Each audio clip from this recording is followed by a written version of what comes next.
Quiero dar la bienvenida entonces al precandidato Pablo Medina, a Cala, y vamos a estar también tomando algunos de sus comentarios y preguntas durante la hora. Señor Medina, bienvenido, ¿cómo está? Además de estar en nuestro programa, sé que ha tenido otras actividades en Miami. ¿Qué ha hecho? Bueno, saludo a toda Venezuela y a los pueblos latinoamericanos. Saludo para ti. Gracias.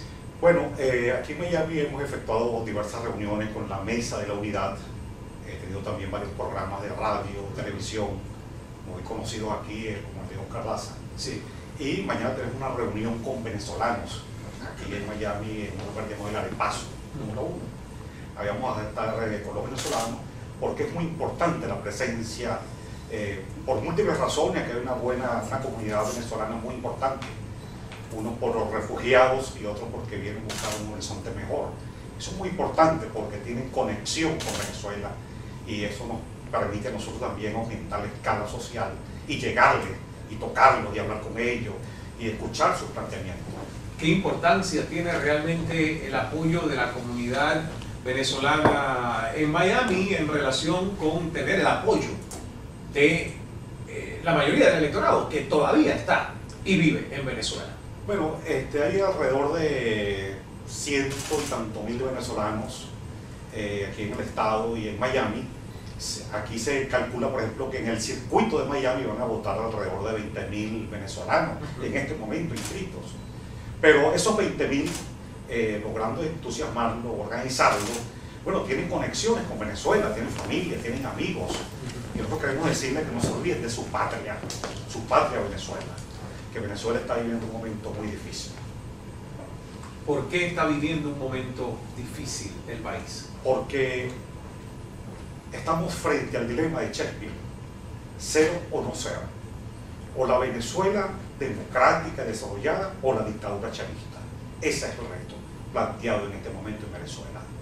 Estamos entre la vida y la muerte, la dictadura total o la posibilidad de un renacimiento de Venezuela, una refundación de la República Venezolana.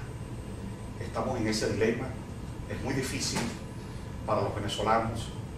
El gobierno en un momento, tú mencionaste en la etapa inicial, que el gobierno todos los días está prácticamente inventando una misión.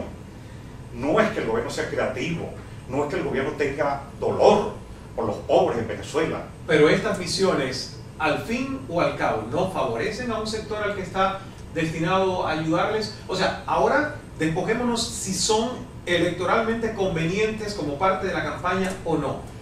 Esa plata, ese dinero, esos proyectos ayudan a un sector, ¿sí o no?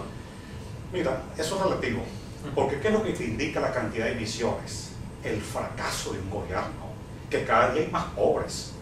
Chávez dice, la consigna, con Chávez manda el pueblo, eso no es verdad. En estos 13 años ha aumentado el número de pobres, y los pobres cada día son más pobres, de ahí las misiones, porque realmente un cambio en Venezuela, ¿cómo se hace? No es con limosna. Esos subsidios, por ejemplo, de 600 bolívares, 800 bolívares, que en Venezuela vienen siendo al cambio $100 al mes. Claro, pero el presidente dijo ayer que el nivel de la pobreza se ha reducido a la mitad. Cuando yo llegué al aeropuerto de Caracas vi un letrero inmenso que dice que según Latino Barómetro 2010, Venezuela tiene el primer lugar en distribución de la riqueza en toda América. En Venezuela no ha cumplido ni una sola de las metas del milenio, las 8 metas. Hay más pobreza. Cuando él llegó, él dice que había 7%, hoy hay 21% de pobreza. Imagínate tú, por ejemplo, un trabajador. ¿Tú sabes cuánto es el salario mínimo de un trabajador en Venezuela? $180. Y la cesta alimentaria son $400. En este momento, en esa Venezuela petrolera, de ingresos petroleros, un barril a $100, no se consigue. Cuando una persona va al mercado, no hay aceite, no hay leche para los niños, no hay carne, no hay harina pan para la arepa. Es decir, hay una escasez de alimentos. Los trabajadores son salarios de esclavos y esos subsidios no alcanzan para la comida, para la medicina, que también escasea. La situación del venezolano hoy es dramática. No solamente en cuanto a que hay algunos que hablan de mejorar la calidad de vida, estamos en una etapa de sobrevivencia. No hay, por ejemplo, en Venezuela, hay en toda Venezuela apagones eléctricos, el suministro de agua escasea en toda Venezuela.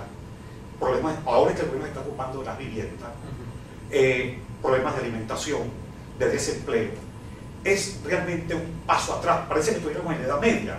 Y en materia de inseguridad, imagínate, Carla, por un momento, un estadio de 20.000 personas, pero en vez de fanáticos de fútbol, de muertos. La cifra, todos los años, es cerca de 20.000 muertos por parte del AMPA. ¿Y quién arma el AMPA? La arma el gobierno, la arma Hugo Chávez, la arma el Estado, que además la protege. 20.000 muertos todos los años, son 182.000 muertos, que él impulsó lo que se llama las fuerzas motrices de la revolución, el lumpen proletario, para imponerle a los barrios, a los sectores populares, un toque de queda. Tú no puedes andar por un barrio, los venezolanos, a las 8, 7 de la noche, porque está el AMPA ahí. Los arma y los protege con el Poder Judicial. No hay investigación de los crímenes, una total impunidad. Esos son los resultados. Mientras tanto, él maneja, él solo, 40.000 millones de dólares todos los años. La mitad del precio del barril lo maneja él. ¿Dónde está ese dinero? ¿Dónde está ese dinero? Antes de hablar de ese dinero, yo quiero que me quede algo claro, porque además a usted en Twitter también le reclamó que usted saltó la talanquera. Sí. Y usted dijo que el que había saltado la talanquera era el propio presidente Chávez, Claro. refiriéndose a que, según la historia, ¿verdad?, que no miente, usted fue uno de los que ayudó a Hugo Chávez a llegar al poder, a llegar a la presidencia. ¿Cómo no? Entonces, hoy viene y se sienta acá y me dice que justamente es Hugo Chávez el que ha sumido a Venezuela en más pobreza, en más corrupción, en más inseguridad. ¿Por qué lo ayudó a llegar al poder en ese momento? ¿Por qué creía en él? No, yo no creí en él. ¿Y qué pasó? Entonces, ¿por qué Yo no se era- opuso? Yo me opuse. Yo era el secretario general de Patria para Todos. Ujú. Cuando vino la convención del partido Patria para Todos, que fue el 23 de enero de 1998, yo incluso enfermo fui a la convención a rogarle a los delegados y a la dirección del partido que no apoyaran a Hugo Chávez, porque iba a destruir a Venezuela y le iba a imponer una dictadura. Y yo perdí. Perdí además legalmente. Yo no puedo decir que hubo trampa. La gente votó por él. No me oyeron. Les rogué, les imploré. Bueno, pero yo soy demócrata. Demócrata no es solamente cuando gana. Es muy fácil ser demócrata, pero cuando pierde, tiene que aceptar resultados. Y yo esperaba que el Patria para Todos en algún momento reaccionara y llevarlo a la oposición. Vino la constituyente. Yo fui el único de los 116 constituyentes que no firmó una constitución. ¿Por qué no la firmé? Por el régimen presidencial de 6 años, con una reelección que iba a conducir al país a una dictadura. Y porque los decretos constituyentes para refundar la República no firmó uno solo. Por ejemplo, le entregó un proyecto de ley de mantenimiento del servicio eléctrico, le entregó un proyecto para mejorar el servicio de agua para toda Venezuela, los planes de vivienda, de salud, de resolver la deuda externa. Ya yo me había reunido con el Papa Juan Pablo II y el Papa estaba en el jubileo y estaba conectado con el Papa en un movimiento mundial por el jubileo, entre ellos Venezuela, y ninguno de esos fue aprobado. Después, no habiendo firmado eso me significó un gran problema frente a Chávez. Nos enfrentamos y yo advertí al país en ese momento que el gobierno iba a militarizar a Venezuela. Después, en noviembre del 2001, cuando el PPT, mi partido, va a Miraflores a ingresar al gobierno, ahí me ofrecieron ser el segundo hombre del régimen. Todos mis amigos y amigas ingresaron al gobierno. Y yo en Miraflores, ¿El con Ministerio Chávez, del Interior? sí, claro, a sustituir a quien se llama Luis Piquelena. Yo le dije, yo no puedo. Y se lo dije ahí al lado, frente a frente, con toda la gente del PPT ahí. Yo le dije, yo no puedo ser tu ministro, porque yo me opuse a tu candidatura en el 1998 y me opuse a tu candidatura en el año 2000. No puedo ser tu ministro. Y renuncié al PPT. ¿Qué dijo él cuando le dice usted eso? Bueno, porque en ese momento el PPT, bueno, eso era, como se dice, babeándose por entrar al gobierno. Yo estaba ahí al lado, yo no hablé. Al final me dijo, Pablo, no vas a decir nada. Yo le dije, sí, bueno, yo no necesito encadenarme como tú haces. En un minuto te voy a decir lo que yo pienso. Yo le dije, el problema entre tú y yo es que tú has dicho que yo no acepto tu liderazgo. Yo le digo, ¿tú sabes por qué no lo acepto? Porque contigo no hay un espacio para discusión y tu rumbo no es mi rumbo. Tú quieres una dictadura y yo quiero un país democrático. Bueno, ahí terminó todo. Pero esa relación de ustedes comenzó mucho antes, o sea, Sí, estamos claro, hablando de los no, finales. Pero ¿qué pasó en 1992 durante ese bueno, intento de golpe de Estado? ¿Era aliado o no era aliado? Sí, pero éramos amigos. Él quería un golpe de Estado y yo no quería un golpe de Estado para Venezuela. Yo quería era una solución, un movimiento de pueblo, una rebelión de pueblo con apoyo de las Fuerzas Armadas para cambiar la situación y convocar a la constituyente, que es distinto a un golpe de Estado. Yo no apoyé el golpe de Estado. Hay muchas personas, varias de ellas con las que he podido conversar, y algunos incluso no lo dicen en cámara, porque obviamente ofrecer este tipo de declaraciones en un ambiente politizado para mucha gente es preferible omitir esas cosas. Me han comentado que el gran problema del gobierno en Venezuela no es simplemente su comandante, que es el presidente Hugo Chávez, sino la partida de aduladores que tiene alrededor y que no son capaces de ejercer las funciones para las que se le convocan. ¿Es eso realmente así? ¿Qué piensa usted del gobierno? Porque yo creo que para que funcione el gobierno de un país, no necesariamente todo recae en la cabeza. O realmente estamos hablando de un gobierno totalmente autocrático, donde todas las decisiones pasan Es peor que eso. por el cerebro del presidente. Para mí es peor que eso. Para mí yo no hablo de gobierno, yo hablo de una secta, como dice un psiquiatra muy famoso en Venezuela, Axel Delgado, una secta destructiva y satánica. El gobierno de Pérez Jiménez, que fue un gobierno militar, construyó país. Era un gobierno militar, era una dictadura. Disolvió los partidos políticos, pero construía carreteras, hospitales, escuelas, problemas agrícolas, industria. Este no, todo lo destruye. Las empresas básicas de Venezuela están destruidas, de aceite, de aluminio, todo lo que es Guayana, toda la producción ha bajado. Persiguen a los sindicatos. Hay más de 400, un sicariato sindical que ha asesinado a cerca de 400 dirigentes sindicales, incluyendo en su propia tierra. Los sindicatos son perseguidos, no existe la contratación colectiva, y ahora él mismo ha dicho que va a hacer una ley del trabajo para eliminar los sindicatos. Y por otro lado, no hay la propiedad privada, hay realmente persecución, se han cerrado cantidad de empresas. Cuando usted dice que no hay la propiedad privada, es que a lo mejor usted dice que ha habido un acoso a la propiedad privada, pero en Venezuela todavía existe la propiedad privada, pero y hay todavía, digamos, pequeños y grandes empresarios. Sí, pero disminuida. Y funciona. Disminuida. No, hombre, bueno, claro que funciona, pero perseguida, igual que los medios de comunicación. Claro, pero lo que quiero que quede claro, sobre todo para el que no es venezolano y no vive en Venezuela, que nos queden claros los términos. O sea, generalizar y caer en términos absolutos, como decir, por ejemplo, no hay propiedad privada en un país donde la propiedad privada puede que esté perseguida, pero aún existe, hay términos de diferencia. Claro, por supuesto. Lo digo porque justamente a raíz de, y nos vamos a publicidad ya, a raíz de este escándalo que se ha desatado por este reportaje que hizo la cadena estadounidense Univision, donde vinculaba a Irán, Cuba en un supuesto, digamos, complot cibernético, ¿verdad?, contra Estados Unidos por parte de Venezuela, Irán y Cuba. En mayo nosotros tuvimos aquí en el programa Thor Harrison, que se hacía eco de un editorial de un periódico alemán, el ex embajador Halverson, donde me decía, hay una bomba que va a explotar, y me lo dijo después del programa, y es que realmente Venezuela, Cuba están compenetrados, hay una especie de complot. Él no trajo a la mesa las pruebas, y yo le dije, ¿dónde están las pruebas? Y efectivamente, ahora parece que todo esto ha salido a la luz y siguen inquietándose muchos de los gobiernos, principalmente el de Estados Unidos. Pero por eso insisto, cada vez que alguien viene acá, en que usemos los términos más objetivos, ¿no? Vamos con esta aclaración hecha a hacer nuestra primera pausa para publicidad. Leo algunos de los tweets y mensajes en Facebook que ustedes nos han publicado en vivo, interactiva, esta hora de Cala. Regresamos enseguida.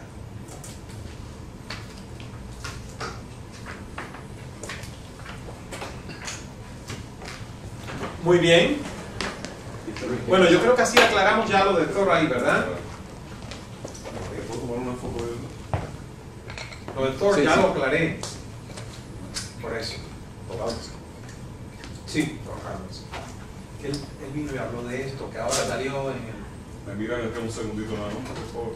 Gracias. Recuerdo. Gracias.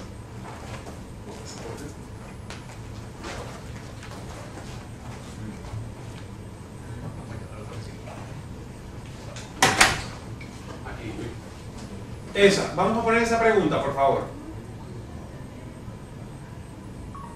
¿Pero qué tú vas a hacer? ¿Entrar directo con eso? Ok, entonces entra con el comentario y leo la pregunta después y ahí viene y él contesta. Ok, muy bien.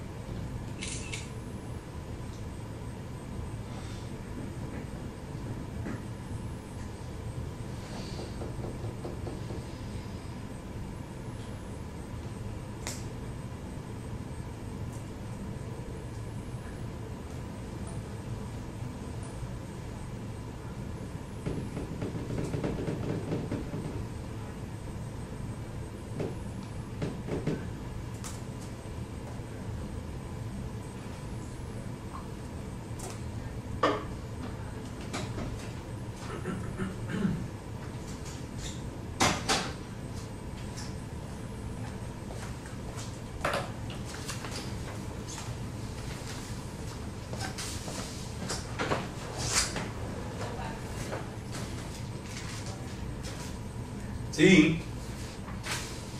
Dime.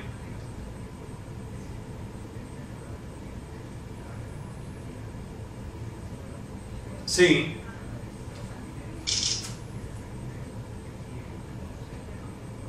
Ah, muy bien. Ok.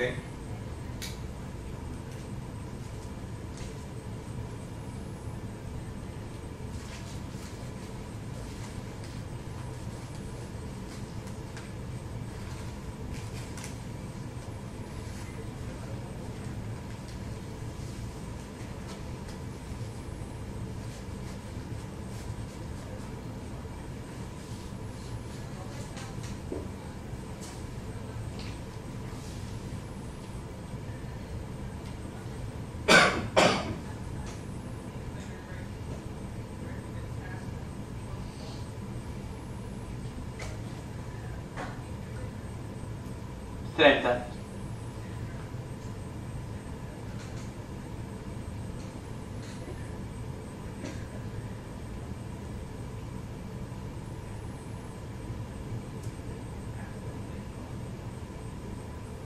Ujú. 10 segundos, stand by.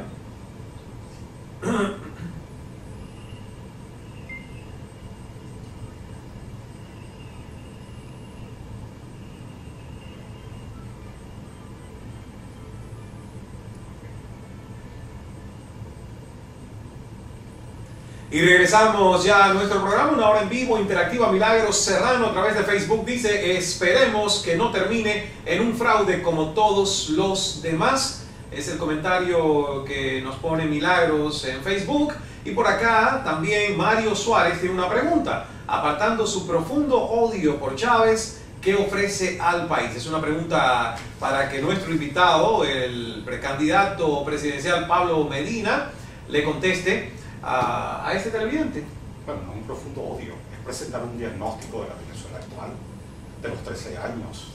Sin embargo, muy interesante la pregunta en el sentido de la propuesta. ¿Qué propongo yo como precandidato, como candidato? La Quinta República fracasó. Este proyecto que se llama el socialismo del siglo XXI. En este sentido, nosotros consideramos que es vital para reconstruir la Venezuela e ir a una nueva república, unir a la inmensa mayoría de los venezolanos, para poder dejar atrás este pasado y este presente lleno de sangre y de misericordia, lleno de problemas en Venezuela. Nosotros proponemos la creación de una nueva república, la República del Trabajo, con una alianza entre trabajadores, empresarios y el Estado venezolano. Consideramos que es fundamental la creación de un Consejo de Planificación Nacional donde estén además las universidades públicas y privadas, que tienen una gran capacidad de investigación, pero que no tiene aplicación, los sectores religiosos, las Fuerzas Armadas, los gobernadores y alcaldes, los colegios en Venezuela, que tienen grandes planes para reconstruir el país en materia de obras públicas.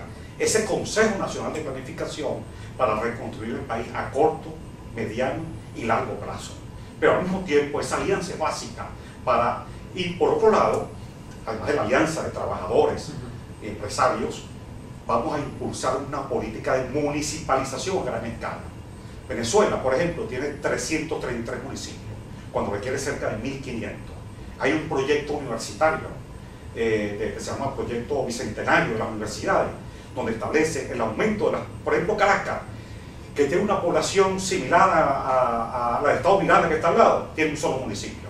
cuando requiere 10 municipios para tener policías vecinales. En muchas partes del país hay una gran aglomeración en las grandes capitales con un solo municipio. El municipio es un instrumento democrático para organizar y resolver los problemas que tienen que ver, por ejemplo, con el AMPA, con los servicios, con la educación, con la salud, y es una instancia fundamental y es la forma de enfrentar, además, el proyecto de Chávez, que es el Estado comunal, donde elimina las juntas parroquiales, donde tiene planes para eliminar los municipios, las gobernaciones, y este es un mecanismo extraordinario para organizar al pueblo venezolano. Ahora usted dice que el socialismo del siglo XXI ha fracasado. ¿Cómo se entiende que haya fracasado cuando en las últimas encuestas el presidente Chávez aún conserva índices de popularidad de alrededor del 60%, según he leído? Un sistema que haya fracasado, digamos, usted podrá estar en desacuerdo, muchos podrán estar en desacuerdo o no, pero que el presidente Chávez tenga el 60% o cerca de aceptación en su gestión es un fracaso para un gobierno, cuando muchos presidentes gobiernan con mucho menos del 50%. ¿No es verdad? Eso no es verdad. ¿Cómo usted lo constata que no es verdad? Yo te voy a decir primero que esas encuestas son encuestas pagadas por el gobierno, pero vamos a los resultados electorales. Pero lo de las encuestas es dependiendo, o sea, las encuestas tampoco a usted le favorecen. Tiene un 1%, en otras encuestas no aparece prácticamente, entonces obviamente usted no me va a venir a defender las encuestas acá en el programa. No, bueno, yo tengo apenas 15 días de candidato. No tengo como otro que tiene un año. Yo tengo 15 días. Pero en política, como dijo el poeta Antonio Machado, triunfa en política quien coloca las velas donde sopla el viento. En este momento hay un viento que es el descontento popular. Y las velas, que es la unidad.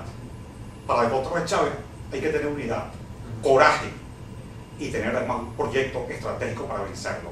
Porque el fraude en Venezuela está montado. Chávez ha sido derrotado todos estos periodos. En las elecciones parlamentarias, esa misma encuesta, a la cual tú haces referencia al 60%, esa misma encuesta, faltando un mes para las elecciones parlamentarias, ¿sabes lo que dijeron? Esas encuestas del 60%, que Chávez iba a obtener, que la oposición iba a obtener 35 diputados. ¿Sabes cuánto obtuvo la oposición? 67 diputados.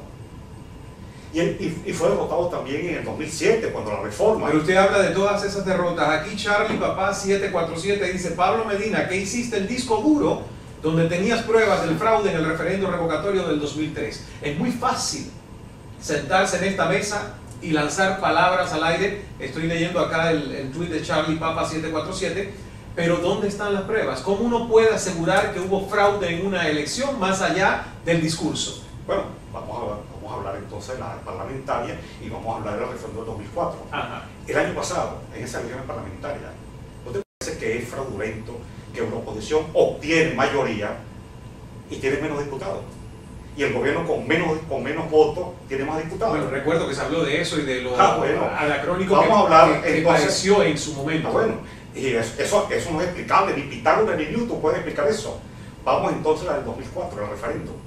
La Universidad Simón Bolívar, que es una universidad prestigiosa, hizo una investigación, los mejores estadísticos, y la estadística es una ciencia, y demostró que la oposición obtuvo, y eso está publicado en la revista más importante a nivel mundial de estadística, obtuvo 5.600.000 votos, y Hugo Chávez 4.100.000 votos. Año 15 de agosto del 2004. Vino el referéndum del 2007, y ese momento logramos la victoria, porque el Estado Mayor de las Fuerzas Armadas le dijo a Chávez: reconozca que usted perdió y nosotros no vamos a salir a dispararle al pueblo. ¿Y el resultado cuánto fue? 200.000 votos, dijo el CNE, Consejo Nacional Electoral, pero se quedó sin totalizar 1.800.000 votos. ¿Por qué no lo totalizaron? Porque ese 1.800.000 votos eran votos en contra de Chávez. Le ganamos por 20%. Chávez siempre ha sido una minoría. Lo que ocurre es que tiene un poder electoral 4-1. Eso no es fraude. Bueno, pero entonces, ¿para qué están luchando? Si usted me está diciendo en esta mesa que todas las elecciones que han pasado es un fraude y tiene aspiraciones de cambiar el rumbo del país, no creyendo en el Consejo Nacional Electoral, ¿para qué está utilizando esta tribuna cuando alguien supone que la causa está perdida porque va a ser ganada? La causa perdida no. Pero lo que quiero es que usted me explique Yo te voy a explicar. exactamente es, si usted me está diciendo que las elecciones fueron ganadas, o no ganadas por él y ganadas por la oposición, y que hubo un fraude, aunque nadie lo pudo realmente con pruebas internacionalmente probar. Y me está diciendo que eso podría o no repetirse en las próximas elecciones. ¿Cuál es el propósito de lanzarse a ser contrincante? Porque lo contrario, Chávez siempre manipula a la oposición desde el 11 de abril del año 2002 diciendo que es golpista la oposición. Si no participa, eres golpista, pero si participa, estamos participando en condiciones desventajosas. La ley y la Constitución establece que los rectores tienen que ser independientes. Es 4 del PSV y 1 de la oposición. Entonces, ¿qué estamos del Consejo Nacional Electoral? Claro, ¿qué estamos demostrando? La vocación democrática. Pero yo, como si soy electo el 12 de febrero, voy a luchar por condiciones electorales. Yo no quiero aguarle la fiesta, pero cree que existe una remota posibilidad, cuando hoy por hoy usted no figura en muchas de las encuestas, que pueda salir electo como el... Yo sé que tiene 15 días, pero ha llegado tarde a la parranda, porque nunca es tarde si la dicha es buena, pero llevan otros muchos líderes de la oposición haciendo campaña hace mucho tiempo, ganándose la confianza del electorado. Usted llega hace 15 días, hasta ahora no registra en las encuestas, y aún así tiene la posibilidad en su mente de ser el candidato único de la oposición contra el presidente Chávez. Porque yo tengo una ventaja, por eso hablaba de Antonio Machado, de colocar las velas sobre el viento. Yo tengo muchos años en la lucha en Venezuela. Y lo cierto es que he tratado de encontrar, le tengo que decir, lo cierto es que hemos tratado de encontrar algún escándalo que se le involucre con la corrupción, y tengo que decir que si alguien conoce alguno, que me ayude, porque nosotros no encontramos ninguno. Vamos a hacer una pausa, nos vamos a publicidad. Que no estoy vinculado. Que no está vinculado, por eso digo, que no hemos encontrado.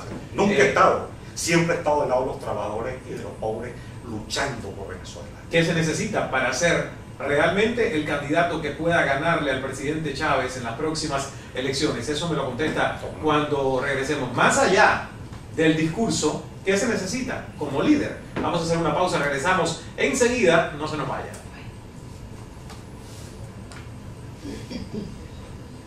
¿Cuánto nos queda? Media hora. Media hora. Sí. Dime, Alfredo.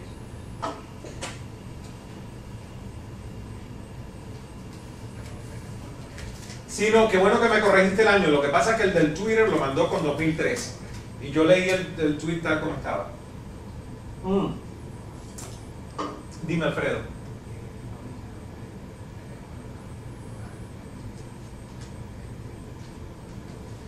Sí, sí. Ok, Andrés López es Ada... No, que ahora viene el Closer Poster para anunciar a Andrés López el jueves, comediante colombiano. La pelota de letras se llama, ¿verdad?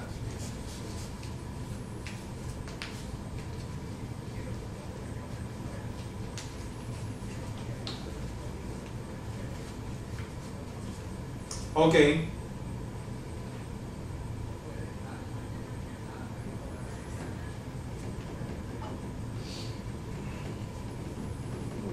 Mañana es Ada María Morales sobre el tema del desempleo. Ok.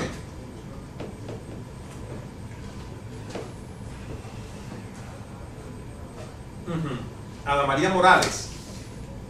30 segundos. Okay. ¿No hay comentarios, Sandrita, para cuando regresemos?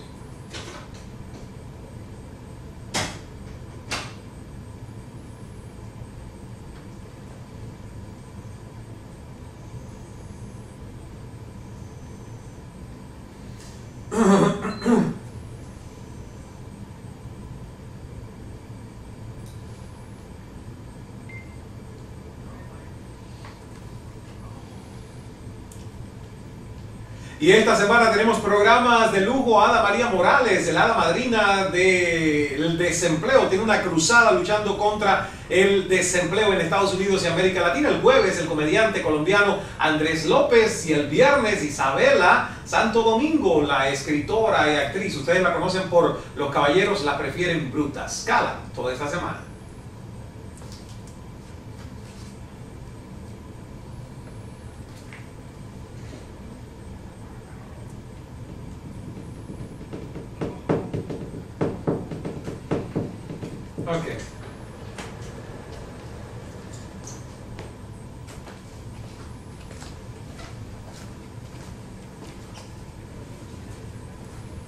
Bien. Pero eso la pedimos, Sandra, ¿o qué? No, yo creo que la pedimos, ¿no?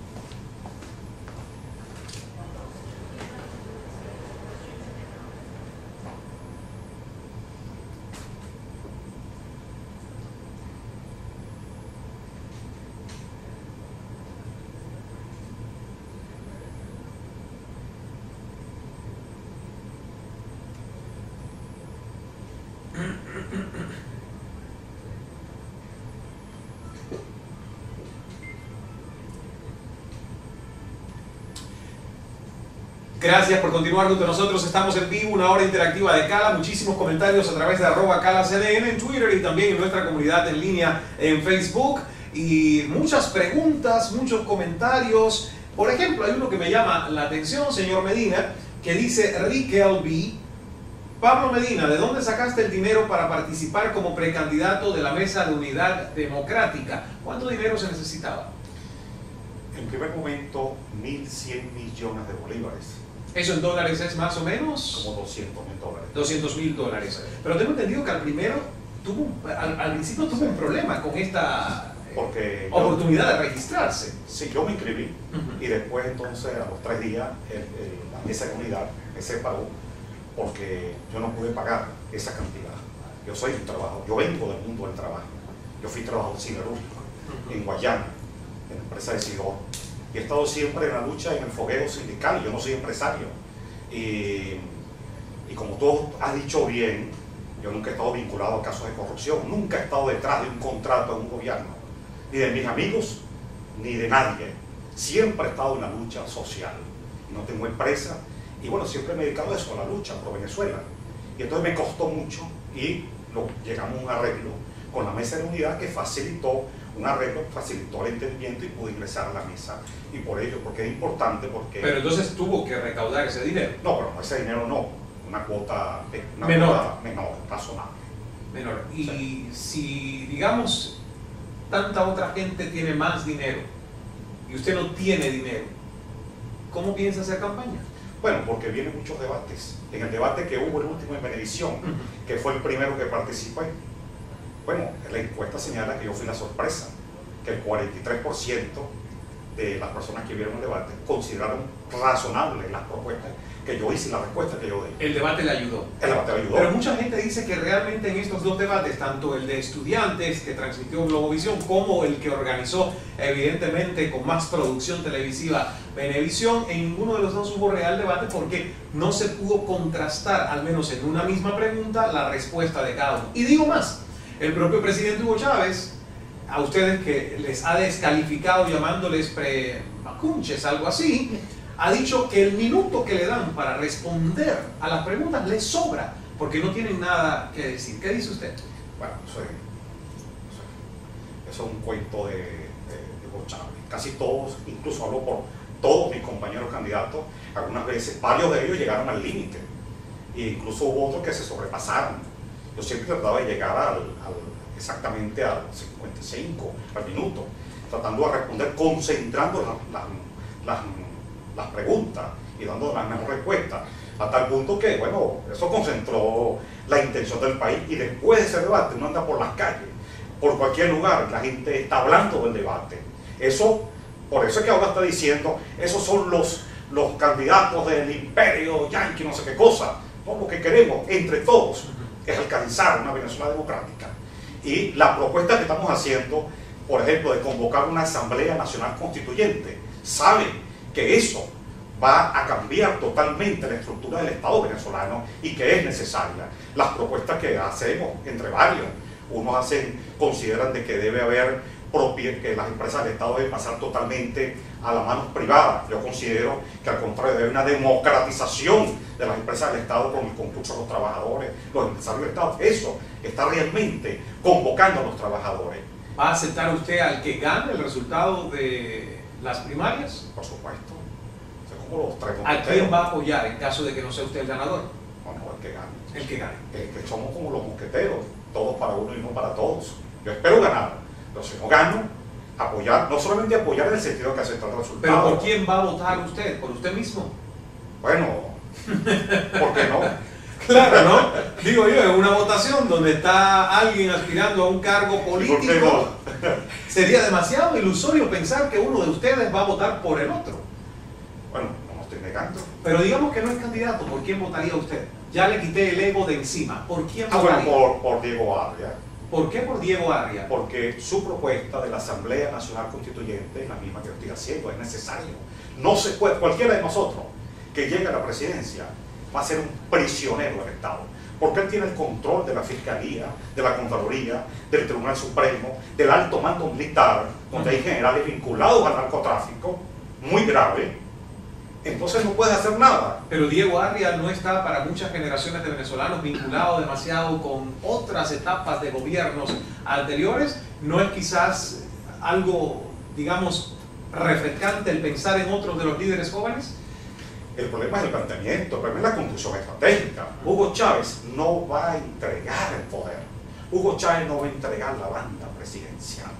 Esto no es una campaña electoral. Ha dicho que aceptará el resultado de las elecciones. Nunca va a aceptar nada. No va a entregar el poder. ¿Aceptarán ustedes como oposición si la victoria una vez más es para Hugo Chávez? Mira, nosotros vamos a tener testigos en toda Venezuela, miembros de mesa. Si esos miembros de mesa, yo soy el candidato, y me dicen a mí que ganó Hugo Chávez, yo aceptaría. Pero si esos miembros de mesa nuestros en todo el país que ganamos, vamos a defender esa victoria hasta con mi propia vida, porque la lucha va a ser así. Esto es una batalla, no es una campaña electoral. Y la banda presidencial hay que quitarse de Hugo Chávez. Y por eso decimos que no es solamente la unidad, hace falta coraje y conducción estratégica, porque necesitamos enviar mensajes a las Fuerzas Armadas. Además, yo estoy convencido de la victoria, entre otras cosas, porque confiamos en la mayoría de las Fuerzas Armadas venezolanas. La que está vinculada a la corrupción y al narcotráfico son un grupo pequeño de generales.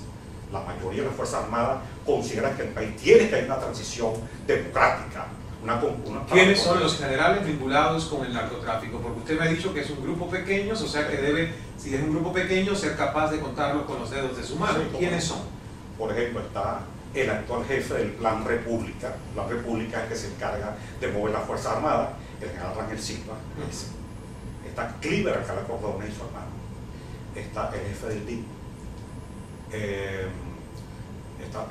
Y hay unos que están ya afuera, pero que ¿Por qué le consta a usted que esos nombres están realmente involucrados con el narcotráfico en En Venezuela? primer lugar, todos ellos tienen las cuentas congeladas en Estados Unidos por el Banco del Tesoro. ¿Y eso lo vio usted? Pero lo ha dicho el Banco del Tesoro. Sí, no, pero yo lo he visto. estoy hablando de que si usted ya sabe que esto ha sido informado, Eso es público, que esto ha sido, notorio. ajá, Y dicho, comunicacional. ¿quiénes además. ¿Quiénes más tienen cuenta? Porque usted ha dicho que hasta el propio Eso. presidente Chávez Ujú. tiene una cuenta Es una cuenta en el Banco Francés de Trípoli. en Trípoli. Sí, cómo no. Ajá. Y por eso, es la información que tengo, por eso es que le pedí al secretario general de las Naciones Unidas que ayude a repatriar su capital. Y no lo tenía Gaddafi también, y no lo tenía Saddam Hussein. Entonces, ¿qué estamos pidiendo? La repatriación de sus capitales, que se abra esa investigación, que nos ayude las Naciones Unidas, porque Hugo Chávez, él maneja el solo de la producción petrolera, 40.000 millones de dólares al año, sin ningún control, sin ninguna información al país. ¿Esto es información pública en Venezuela? Claro, si es que el presupuesto, el barril petrolero está en $100 en Venezuela, $50 para el presupuesto nacional, y él maneja $50. Ahora, en otra información relacionada con los generales vinculados al narcotráfico es Wally Maclet. Wally Maclet fue el preso detenido en Colombia, Sí. y el presidente Santos le debe una explicación al pueblo venezolano por la cual, en vez de entregarlo a las autoridades norteamericanas, dando tanta información, fue entregado a Hugo Chávez, y durante 7 meses Wally Maclet no ha sido llevado a los tribunales. ¿Y qué ocurre? Que Wally Maclet, Chávez teniendo el control total del país, le entregó a él, para su administración, el puerto más importante de Venezuela. Entregó puertos, aeropuertos, la uria de la petroquímica para la producción de droga, vuelos de la rampa 4 presidencial a México, donde fue detenido un avión con droga, los buques de PDVSA. Y entonces, ¿cómo es posible que el presidente Santos, con este historial y esta relación directa de Wally Maclet con Hugo Chávez, lo entrega a Venezuela? Recuerdo que nos hicimos esa pregunta cuando ocurrió este hecho. Vamos a hacer una pausa para publicidad, regresamos con más de nuestro invitado y algunas de las preguntas que ustedes tienen para Pablo Medina. Ya volvemos, no se nos vaya.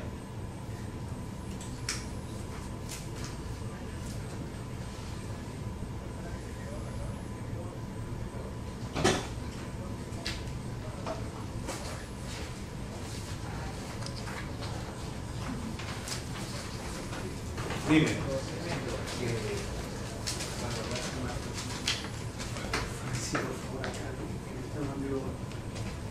Ah, sí, eso, exactamente.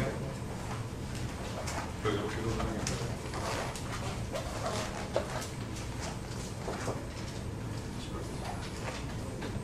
Sí, sí.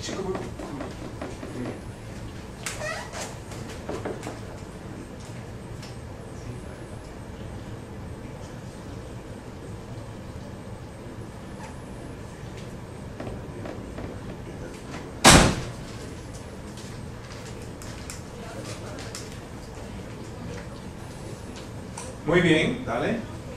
Gracias.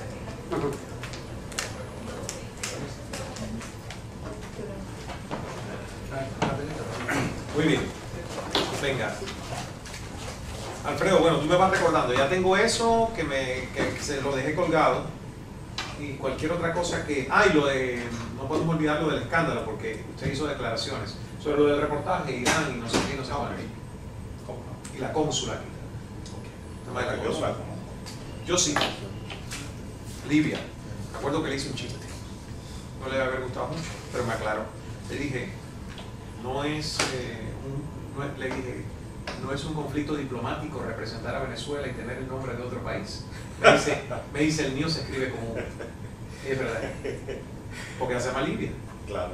pero con V. Se salió bien.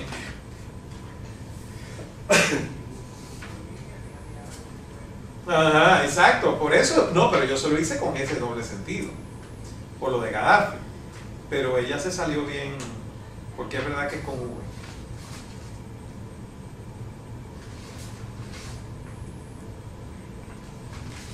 Bien.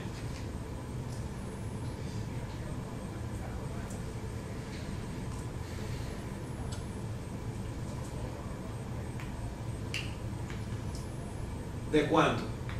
Ok. Ahora la respuesta más cortita. Nos quedan 2 bloques nada más de 5 o 4 minutos aproximadamente. Más cortito. Ok. Así que piense 3 puntos para más o menos cada cosa. Bien. Oye, la pregunta del trabajo no la pusiste, Sandra. ¿La tienes? O sea, leo los 2 comentarios y la voy a llamar, ¿ok? Y la llamo.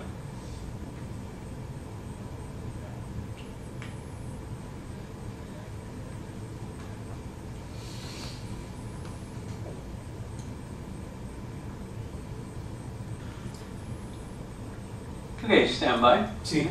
10 segundos.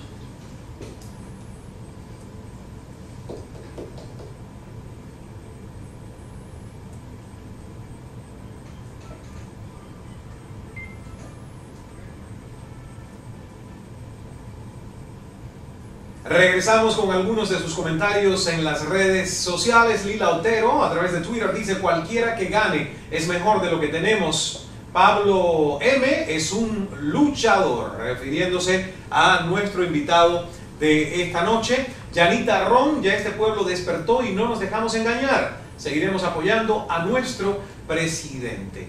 Hay muchos comentarios en Twitter, también en las redes sociales. Y por supuesto, hay muchas preguntas. Y yo digo, ¿qué se necesita entonces? Aquí está la pregunta, por ejemplo, Yara Ricaute tiene una. Si apoya a los trabajadores, ¿por qué se opone a la reforma de la Ley Orgánica del Trabajo y al cambio del régimen de prestaciones? Bueno, en primer lugar, han pasado 13 años. Por eso hablamos de las promesas incumplidas, de la esperanza fallida.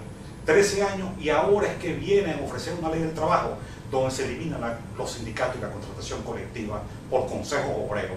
Es para imponer un sindicalismo corporativo como lo hacía Mussolini.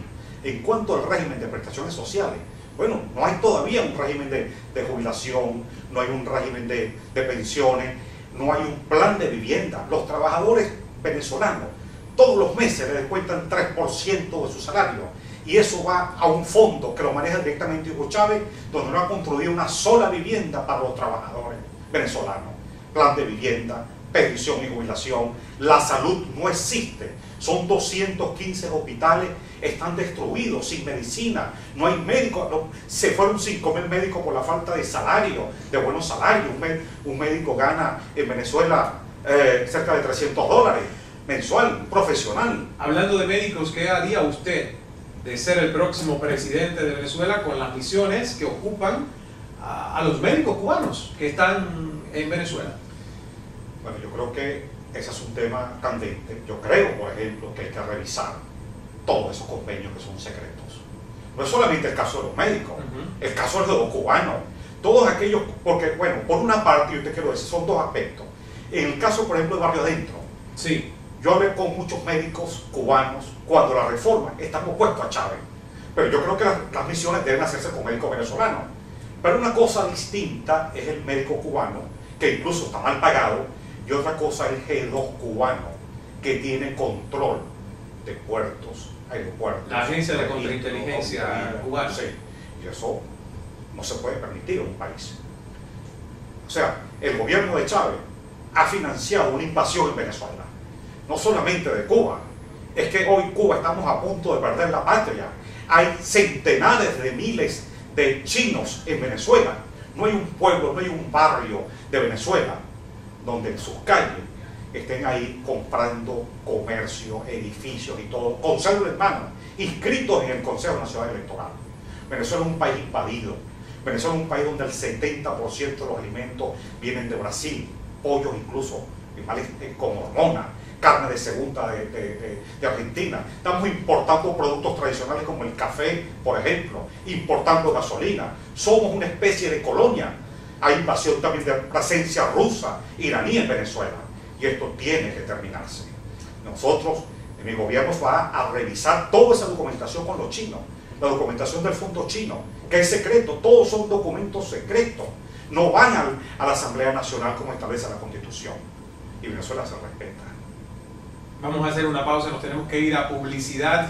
Cuando regresemos hay dos cosas pendientes.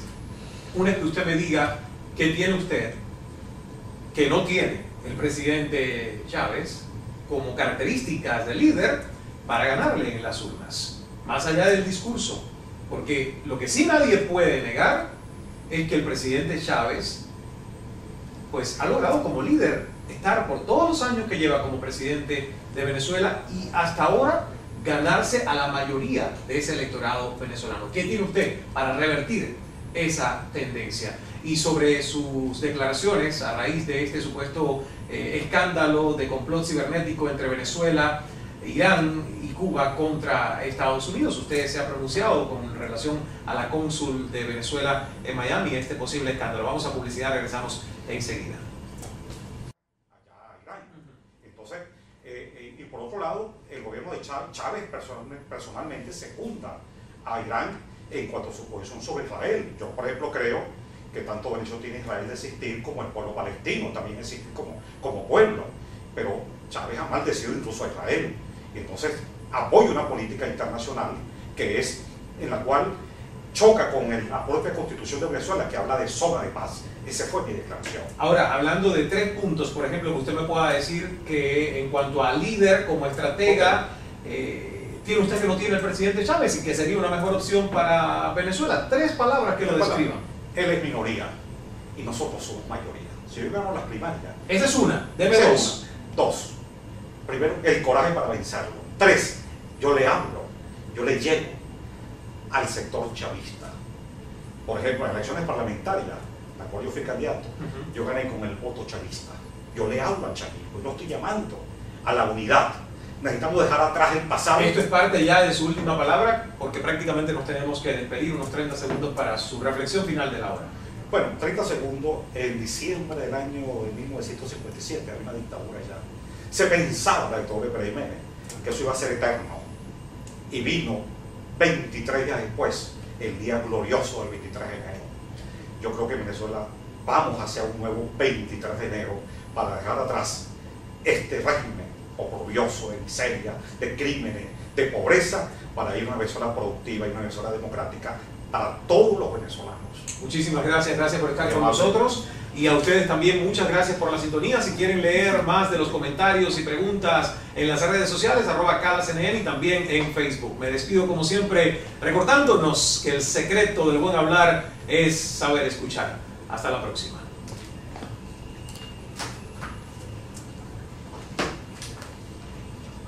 Bueno, Muchos Twitter, muchos mensajes. Sí, hay muchos mensajes. Muchos mensajes. Sí, siempre en los programas políticos siempre la gente participa mucho.